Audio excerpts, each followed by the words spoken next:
6, Foucault discorre acerca de como as ciências do século XVII e XVIII vão buscar entender essa loucura, trazendo o ponto de vista tanto da filosofia quanto da medicina.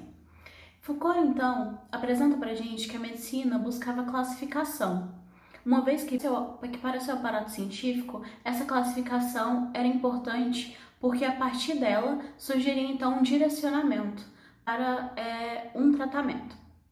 Já a filosofia, por possuir um aparato muito mais crítico do que teórico, vai trazer pra gente a ideia de razão, que está intrinsecamente ligada à noção de loucura, já que a loucura existe por ela ou por sua ausência. Mas já que esses loucos existem, quem seriam eles? Foucault é bem claro ao expor que, durante o século XVII e XVIII, essa construção do que é a loucura não possui uma linearidade, nem tampouco uma singularidade. E essa construção ela passa a ser uma construção fluida.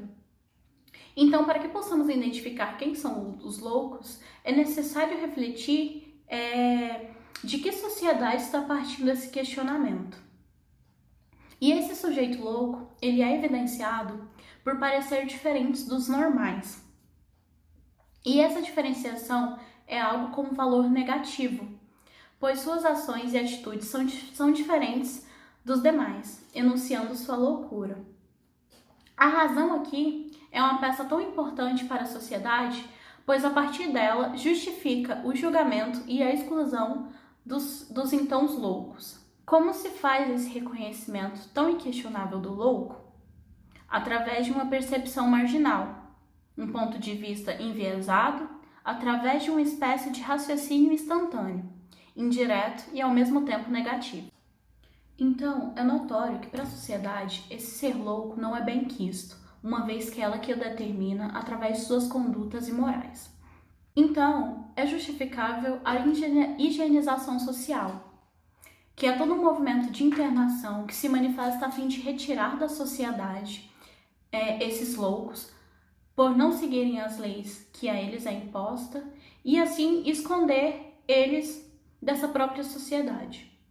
A certeza tão apressada e tão presunçosa com a qual o século XVIII sabe reconhecer o louco, no próprio momento em que confessa não mais poder definir a loucura, constitui sem dúvida uma estrutura tão importante.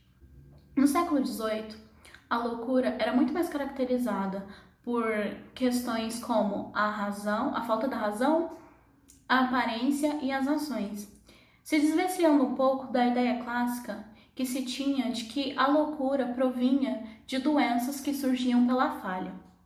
Com todo esse estigma que a loucura tinha e a forma como a moral apontava e marcavam quem seriam esses, sobreveio então à sociedade uma posição de questionamento de sua própria racionalidade. O que Foucault traz aqui pra gente de uma forma bem clara nesse ponto quando ele diz: a loucura torna-se tão sutil a ponto de ter perdido toda a forma visível e assinalável. Então Foucault, através disso, vai nos apresentar a ideia de afirmação e negação, que basicamente interfere naquilo de que o louco agora, que era um ser tão distante de mim, parece estar tão próximo. Será que seria eu um louco? Como eu posso me afirmar louco e como eu posso me negar louco? Discutindo um pouco, sobre essa afirmação, aqui é interessante a gente fazer um paralelo com um caso bem recente de uma jovem goiana que foi assassinada por outros jovens também, que tinham o intuito de, através desse assassinato, descobrirem se eram psicopatas ou não. E até que ponto um sujeito se expressaria para que essa loucura fosse comprovada? A afirmação necessitaria, então, de uma ação tão drástica assim? Seguindo, então, com a discussão sobre a loucura, chegamos ao capítulo 7. E nesse Foucault vai nos levar a refletir sobre a ligação existente entre a loucura e a alma. A ideia que se tinha no século XVIII era de que, ao se manifestar uma conduta de uma loucura, o indivíduo teria somente o seu corpo afetado por essa falta de racionalidade, uma vez que a alma estaria sufocada e diminuída dentro de seu corpo. Logo, o indivíduo louco não possuía sua alma louca também. Como essa alma está apenas suprimida, é viável pensar que a loucura é uma suspensão provisória da razão. Então, se o louco não perde a razão, começa-se a analisar as causas anatômicas dessa falta temporária dela, surgindo a necessidade de se pensar uma forma de reestabelecê-la. O cérebro passa então a ser o foco considerado essencial para as alterações anatômicas que a loucura provoca no corpo do indivíduo. E nele são feitas experiências a fim de atestar, por exemplo, o peso da consciência, da substância encefálica, justificando dessa forma os tipos de loucura, por definir que as texturas dessas partes cerebrais afetam diretamente ao uso da razão. O cérebro, com a onda romântica, vigente no século XVIII, e todo o pensamento de que a loucura poderia provir de fatores que fossem externos ao indivíduo, passou-se então a cogitar que essas paixões poderiam causar a loucura. Suas paixões desvairadas, quando acometidas por fatores que as impedissem de existir ou de expressassem, levariam o indivíduo a agir de desacordo com a sua racionalidade. A paixão passou a ser considerada um dos fatores mais cruciais para o acometimento da loucura, pois entregamos cegamente nosso espírito para esses desejos, perdendo o controle de nossa razão. As paixões são creditadas com capacidade absoluta de provocar a loucura, por ser movida por emoções muito intensas que chegam a causar choques na alma e nas fibras nervosas. É interessante aqui a gente refletir um pouco que, apesar desse pensamento estar vigente lá no século XVIII, ele ainda interfere muito no que a gente ainda tem aqui. Quando pensamos de um ponto de vista de que não é muito incomum ser noticiado, quando se tem um atentado contra a vida de uma pessoa ou até a sua própria, ser noticiados dos meios midiáticos de que o crime cometido foi um crime passional, ou seja, um crime que foi cometido por amor. Então, ao pensar que essas paixões podem totalmente tirar a racionalidade do indivíduo ao ponto de que ele possa atentar contra a vida de outra pessoa ou até a sua própria.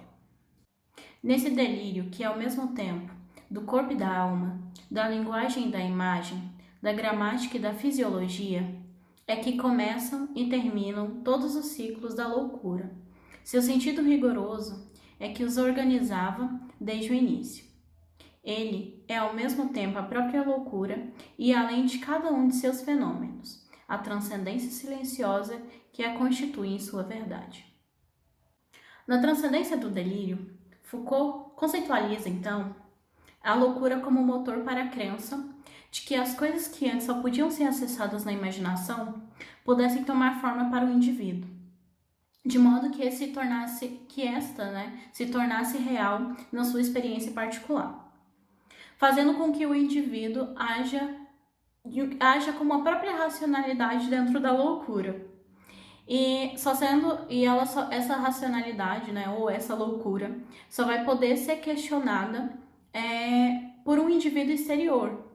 Porque para aquele indivíduo que está vivendo ali, a sua loucura tem um sentido, tem uma razão. Logo, a loucura demonstra ter em si uma racionalidade própria. Uma forma interessante de tentar exemplificar essa racionalidade na loucura, é usando como base o livro Lolita, que vai trazer pra gente, um homem mais velho que se relaciona com uma criança que até então tem 12 anos, e quem escreve, quem vai nos contar esse caso é o próprio homem.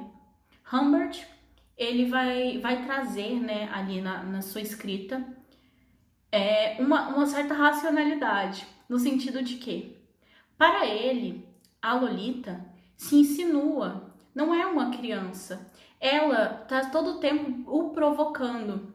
É tão particular a forma como ele escreve, que às vezes faz até o leitor questionar se não mesmo essa criança está se insinuando. Porque dentro da sua vivência, aquilo se torna tão real que a gente passa a acreditar que é real também. Mas por sermos exteriores a ele, exterior a esse indivíduo aqui, retratado, sabemos que aquela loucura não faz sentido. Para finalizar a discussão sobre esse capítulo 7, eu trago aqui um trecho do livro. Permanece uma última questão. Em nome do que pode essa linguagem fundamental ser considerada um delírio? Admitindo-se que ela seja a verdade da loucura, em que é ela uma verdadeira loucura e forma originária do insensato. Esse discurso, que vimos em suas formas tão fiéis às regras da razão, porque é nele que se instauram todos esses signos que vão denunciar, da maneira mais manifesta, a própria ausência. Caminhando agora para a segunda parte do vídeo, onde vamos falar sobre o capítulo 8 do livro História da Loucura de Foucault. Nesse capítulo, Foucault vai trazer para a gente as figuras da loucura, que são a demência, a mania, a melancolia, a hipocondria e a histeria. A loucura, sempre situada nas regiões originárias do erro, sempre em segundo plano em relação à razão, possa, no entanto, abrir-se inteiramente para esta e confiar-lhe a totalidade de seus segredos.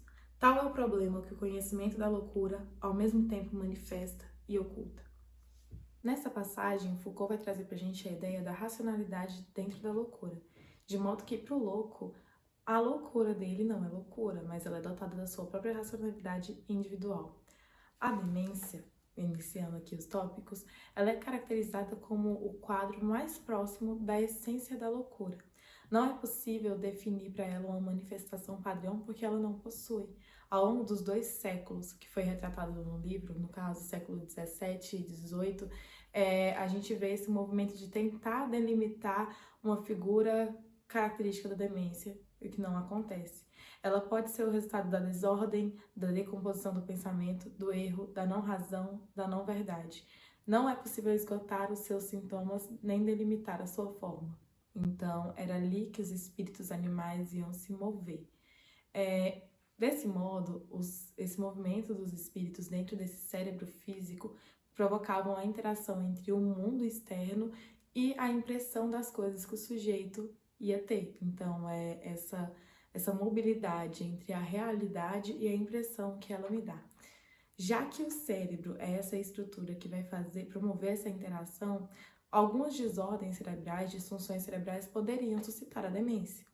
Nesse caso, a gente percebe que os médicos analisavam o cérebro desse demente, dessa pessoa que era considerada doente depois da sua morte, aspectos como o formato, a granulosidade desse cérebro, o tamanho, tudo isso buscando indícios que fossem dar uma prova de que aquela pessoa era demente. A exposição ao frio extremo, ao sol, presenciar, viver paixões desvairadas, sofrer quedas, envenenamento e tantos outros fatores poderiam ser o motivo da demência.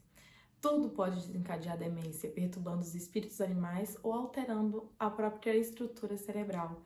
A demência ela foi classificada como uma doença do calor. Então, nessa doença, nessa manifestação doentia, o cérebro estaria com o seu sangue superaquecido ou fermentando. São 2 explicações que se davam. E isso causaria os sintomas da demência. Como era classificado como uma doença do calor, dos tratamentos indicados seria a hidroterapia. E no que vai consistir essa hidroterapia? Nela, o internado era colocado numa rede e mantido dentro de uma banheira coberta por uma lona com um buraco apenas para a cabeça. Na banheira, ele deveria permanecer por horas e até dias numa água muito gelada e fervente, colocadas alternadamente. Então, a explicação dos psiquiatras é que esse banho prolongado ia induzir a uma fadiga psicológica e estimular a produção de secreções dos rins e da pele. E assim, a loucura, a demência, ela ia ser expelida também para fora do corpo do demente, já que a água era tida como uma substância purificadora. Os banhos seriam um tratamento adequado para esse tipo de manifestação da loucura. Muitas obras vão trazer personagens que têm características próprias da loucura. O próprio Dom Quixote, personagem de Miguel de Cervantes, que foi escrito em 1605, foi considerado por alguns especialistas da modernidade como uma pessoa que sofria da demência de leve. Nessa doença, nesse tipo de demência, as pessoas têm uma dificuldade de orientação, dificuldade de julgamento, de comunicação, sofrem de agitação e alucinações. Essas características se aplicam muito a Quixote, e isso explicaria, por exemplo, porque o cavaleiro via os moinhos de vento como gigantes. Então, a gente pode perceber que na literatura também da época, no caso século XVII, se percebia já a presença desses indivíduos que seriam que fugiriam do normal. Outra obra que vai trazer pra gente a temática da demência foi essa pintada por Lorenzo Valles, em 1836, que se chama A Demência de Dona Juana de Castilha. E a gente pode ver, a Dona Juana é a Maria I, que foi considerada a Rainha Louca. Hoje se conhece ela na história como a Rainha Louca. Ela foi diagnosticada na época com demência e melancolia. No quadro em questão que eu trouxe, ela se encontra próxima ao corpo sem vida do esposo, Pedro III, pedindo para que os outros homens façam silêncio para que o marido possa descansar. Melancolia, elas vão aparecer como dois lados de uma mesma moeda.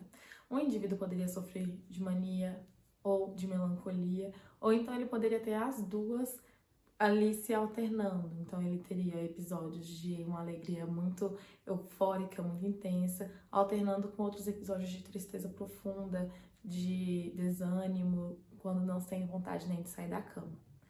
A mania, ela vai vir pra gente como uma agitação muito grande dos espíritos animais. Então esses espíritos animais que ficam circulando no cérebro, eles vão fazer esse movimento de forma muito rápida. Outra definição que vai surgir um pouco mais tarde no livro mesmo é que a mania seria uma tensão dos nervos e de todas as fibras orgânicas do corpo. E essa tensão ia produzir sintomas, como por exemplo o frenesi, movimentos involuntários, a agitação e a alegria desvairada sem um motivo aparente. A mania vai ser definida no livro como uma agitação desordenada dos espíritos animais, que vão provocar um movimento muito intenso no cérebro, ou então, mais tarde, vão colocar no livro que a mania seria uma tensão muito grande dos nervos e de todas as fibras orgânicas que compõem o corpo. Essa agitação grande dos espíritos, ou então essa tensão das fibras nervosas, vão causar o quê? Vão causar movimentos involuntários, o frenesi, agressividade, euforia, alegria desvairada sem um motivo aparente, e tudo isso vai aparecer como uma sintomática da mania. Eles não temem nem o frio, nem o calor. Rasgam suas vestes, deitam-se nus na época mais fria do ano, sem se resfriarem. O delírio do maníaco não provém de um vício particular do juízo, constitui uma falha na transmissão das impressões sensíveis ao cérebro. É uma perturbação da informação. Na psicologia da loucura, a normalidade, o estado de estar são, vai estar ligada a uma consonância entre o que acontece no mundo real, e a sensação que a gente tem, a percepção que se tem desse acontecimento. O que ocorre com a pessoa que tem mania é porque, como a fibra nervosa dela está muito tensa e o estímulo que ela vai receber de fora pode causar uma vibração muito intensa, que não é o que seria adequado, porque o estado de sanidade ele vai provocar uma agitação na fibra que seja proporcional ao estímulo de fora. Então, como essa fibra está muito, muito tensa, qualquer mínimo estímulo vai causar uma agitação muito grande dessa fibra, que vai fazer com que o maníaco tenha ali toda a sua sintomática voltada para um movimento excessivo, para uma agressividade, para uma alegria desvairada, entre esses outros excessos que são próprios da mania. Esse louco que se desequilibra na corda bamba da realidade, ele é desajeitado, ele é engraçado em muitos momentos, ele se torna uma figura cômica, porque os seus tropeços nessa moral instituída se torna algo como um entretenimento. Daí vai surgir a figura do bobo da corte, que nada mais é do que a interpretação do louco no momento de ascensão da sua mania, quando ele se torna mais próximo daquilo que é entre o animal e o humano, se torna uma figura de escárnio. A melancolia vai trazer um movimento oposto ao da mania. O cérebro do melancólico ele tem um afrouxamento das fibras nervosas, e então os espíritos animais também nesse cérebro não conseguem se movimentar, não conseguem circular. O sangue do melancólico, o sangue cerebral dele é viscoso, ele não anda pelo cérebro, ele não faz as conexões. O melancólico vai sentir por causa disso um amargor, uma tristeza, um descontentamento com a vida, vai ter uma ideia fixa. O melancólico ele está fechado para os estímulos externos, totalmente focado em si mesmo, na sua reflexão. Para ele, o mundo lá fora não é importante, porque como o cérebro não vai conseguir fazer esse movimento de interação entre a realidade e a percepção que se tem da realidade, torna-se dispensável tudo que acontece fora da sua própria reflexão. Então, companhia. Gostam de lugares isolados e erram sem saber para onde vão. A cor da pele é amarelada, a língua é seca, como a de alguém muito perturbado. Os olhos são secos, vazios, nunca umedecidos por lágrimas. O corpo todo é seco e áspero, e o rosto sombrio e coberto pelo horror e pela tristeza. As paixões exaradas eram apontadas como as principais causas para a melancolia: o amor, a arte e o luto, principalmente. Figuras muito importantes da história foram diagnosticadas com a melancolia: filósofos, cantores, artistas, escritores. Mesmo Aristóteles, no seu tempo, já dizia que a melancolia ocorria devido a um excesso de bilis negra no corpo. Então, a gente já percebia um movimento de procurar indícios corporais que justificassem essas doenças, que mais tarde vão ser classificadas como mentais. Dona Maria I, que eu citei anteriormente, que era conhecida como a Rainha Louca, após a morte do marido, Pedro III, ela seria a próxima na linha de sucessão da coroa portuguesa, mas ela teve o trono revogado por a considerarem incapaz depois dela ter sido diagnosticada com melancolia e insanidade. Mais uma historiadora, recentemente, chamada Mary Del Priore, contesta a loucura da rainha. As suas pesquisas mostram que Maria tinha sofrido sucessivas perdas e ela estava passando por um episódio depressivo. Ela estava sofrendo o luto dessas perdas. A começar, ela tinha perdido a mãe e pouco tempo depois ela perdeu o marido, que era Pedro III, com quem ela mantinha um casamento feliz. 3 anos depois, ela perdeu o filho, a filha e o neto. Então a gente pode imaginar quanta dor pode causar numa pessoa, sem contar as intrigas que haviam no palácio e toda a questão dela ser a próxima na linha de sucessão, sendo uma mulher, o que não era muito normal para os ideais vigentes da época. E a gente pode também ligar que a tradição religiosa trazia um acometimento de doenças como a punição pelos pecados do próprio doente ou de seus familiares. Nesse contexto, a Dona Maria se sentia uma culpada pela morte dos seus entes queridos, por ela ser piamente cristã. Ainda há o fato de que a atribuição da nomenclatura louca a uma rainha, a uma mulher, gerava uma justificativa muito boa para destroná-la e impedir que essa mulher ocupasse o lugar de uma figura extrema, suprema dentro do reino. Caminhando mais um pouco, agora a gente vai tratar sobre a histeria e a hipocondria. Inicialmente, essas duas patologias não eram colocadas como parte da loucura. Elas apareceriam cada um em sua classificação. A hipocondria entre as alucinações que caminham sobre a saúde e a histeria entre as formas de convulsão. Até o final do século XVIII, o útero permanece na patologia da histeria. Ela atacava as mulheres no fluxo menstrual, enquanto a hipocondria atacava os homens nas hemorroidas.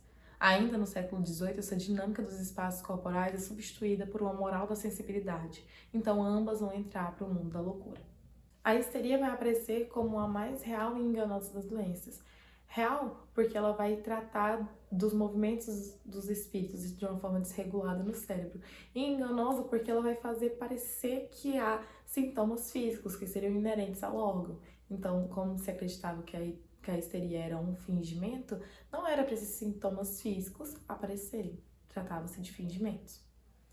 No século XVII, a medicina vai definir a hipocondria e a histeria como doenças da sensibilidade emocional ou então dos humores. Mas já no final do século XVIII vai haver um movimento e elas vão ser tidas como doenças mentais. Vão passar dessa classificação de uma sensibilidade, de uma doença do humor, para a classificação de uma doença mental.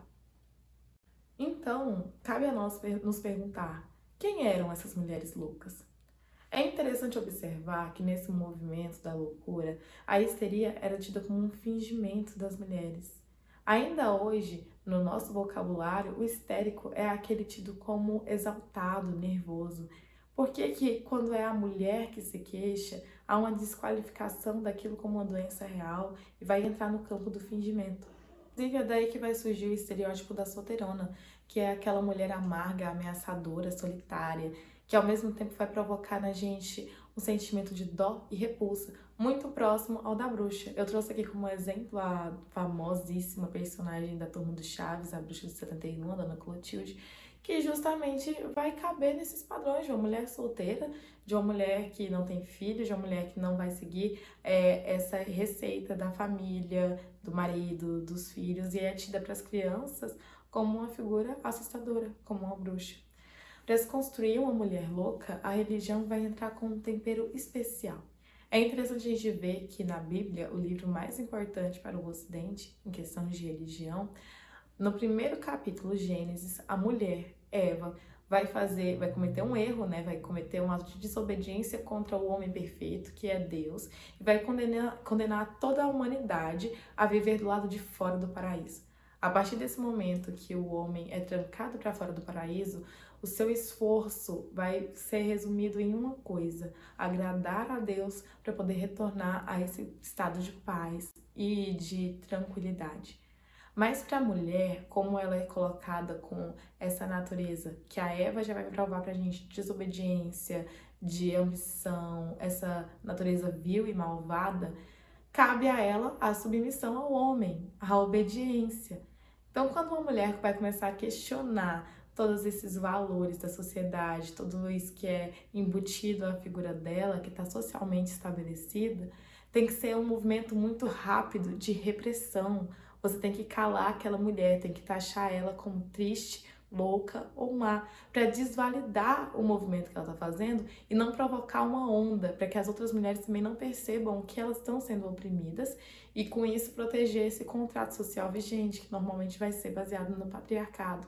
Então a loucura, ela vai surgir como uma forma de dominação da figura feminina. Por isso que as histéricas eram tidas como mulheres que estavam fingindo, que estavam tentando chamar a atenção, porque aí você vai desvalidar tudo aquilo que aquela mulher representa na sociedade. Levantando essa bandeira da taxação das mulheres, eu trouxe uma música do Fernando El Hombre que vai se chamar justamente Triste, Louco ou Má.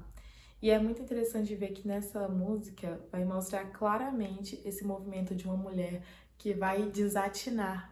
Triste, louco ou má, será qualificada ela quem recusar. Seguir receita tal, a receita cultural do marido, da família, cuida da rotina. Um pouco aqui com a modernidade, também tem a imagem malévola da loucura que a gente via. A gente percebe que ela vai se rompendo aos poucos, inclusive essa loucura passa a ser admirada. No baralho do tarô, a carta do louco, ela vai simbolizar agora o quê? Ela vai simbolizar liberdade, ousadia, coragem. Nesse mesmo movimento, eu trouxe outra música que se chama Velha e Louca. E nessa música a gente vai ver esse movimento de até admirar a figura da mulher que desatina. Pode falar que eu não ligo, agora amigo, eu tô em outra, eu tô ficando velha, eu tô ficando louca. Então, a loucura como uma forma de se libertar desses padrões, dessa violência e dessa repressão que a mulher sofre. Olá, eu vou falar um pouco agora sobre como desenvolveu essa questão da loucura para encontrar uma cura, que eles diziam precisar de uma cura para solucionar os problemas de quem precisar. Bom, a gente vem com o começo de tudo, com a panaceia, que era o remédio que podia curar qualquer enfermo. E o grande exemplo que a gente pode citar disso é todo mundo deu Cris, quando a mãe dele, a Rochelle, em qualquer momento que ele ficava doente, ela trazia o xarope. Que foi? Mamãe, o Cris foi atropelado. Ai, meu Deus, tá, eu vou pegar o xarope. E aí, a partir daí, a ciência ela vem contribuindo pra gente poder usar outros meios pra saber qual remédio usar para cada situação.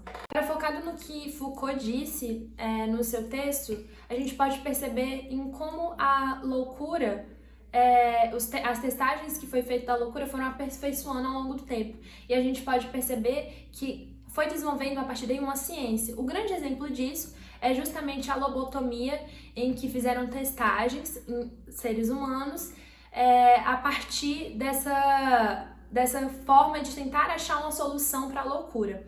Eles usavam métodos completamente invasivos, não se tinha anestesia, higiene não era cabível, não tinha para enfiar, né? Enfiavam uma pinça no cérebro da pessoa para tentar tirar aquilo que tinha dentro deles.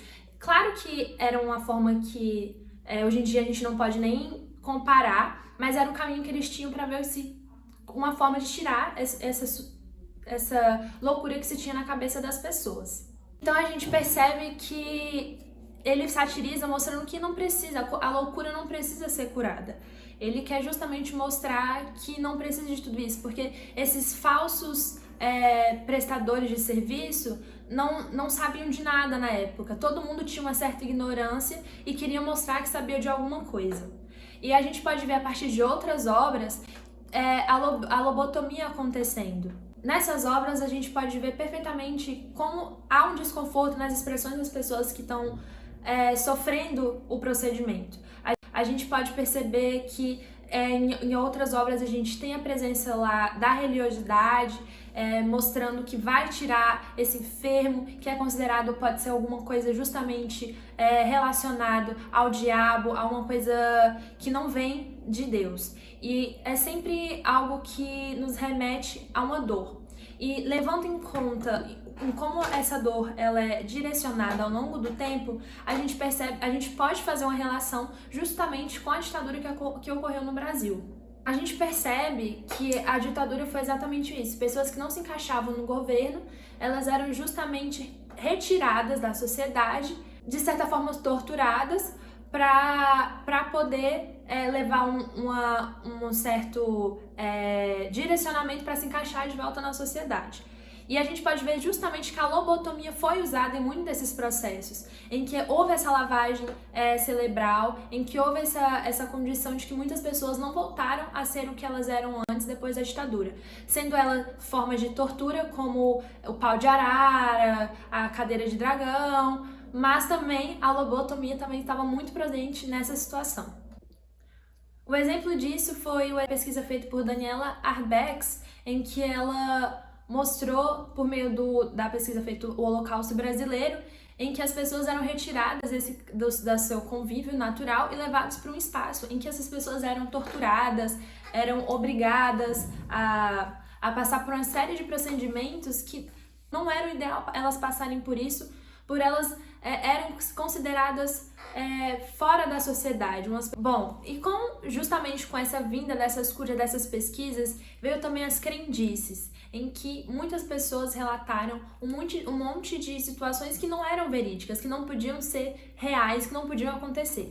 E isso acontece até hoje em dia. Um grande exemplo que a gente pode mostrar foi um que aconteceu aqui no Goiás, em Goiatuba, em que o pastor Uber, ele teve uma parada cardiorrespiratória e acabou vindo a óbito. Mas ele deixou uma carta para sua esposa, junto com a sua esposa, de que Deus iria ressuscitá-lo no terceiro dia, às 11h30, ele iria voltar à vida para contar essa história aí. Mas, infelizmente, ele não conseguiu voltar à vida. Uma crendice que foi citada no livro de Foucault foi a questão da água ser um elemento de purificação.